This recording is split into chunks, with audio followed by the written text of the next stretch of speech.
Now, digital financing service provider Tala has launched a 2 million shillings grant program to finance entrepreneurs in the small and medium-sized enterprises sector. The funds will go towards financing businesses affected by the COVID-19 pandemic. This move comes barely days after President Uhuru Kenyatta gave a moratorium to those with loans of 5 million shillings borrowed from October, a move that is likely to reduce financial institutions' confidence in lending to the SME sector, especially with the COVID-19 pandemic.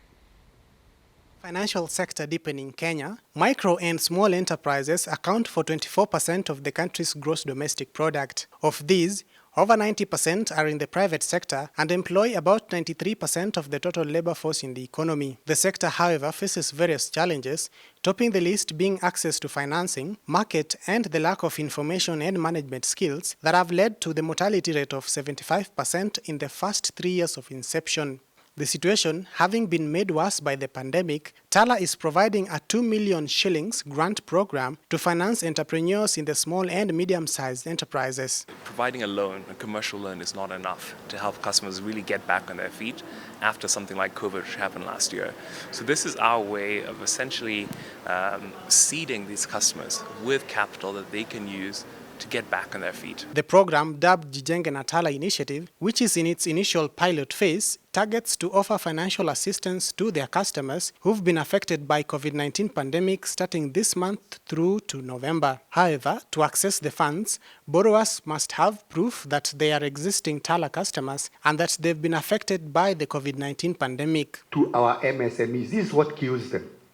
They are killed more by liquidity than anything else. If anybody is not talking about liquidity, they don't understand that your child is likely to die.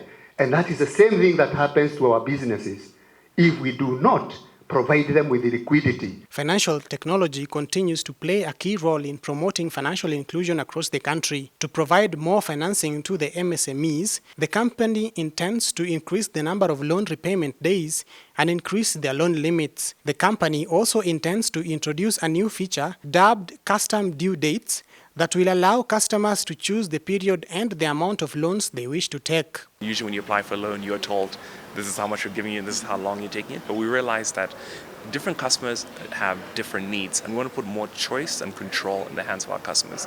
So for example, if you needed to invest in your business and you think you'll get your cash back in 60 days, you should not be forced to repay it in 30 days, or else we're not helping you and not helping ourselves eventually. Ivan Boa also weighed in on the moratorium issued by President Uhuru Kenyatta, saying it could be a double-edged sword as access to credit will be reduced, especially to small businesses. However, with the initiative by the digital lending service provider, Ivan is confident it could help some of the businesses recover from the effects of the pandemic. For Metropole TV, I'm Vincent Odhiambo.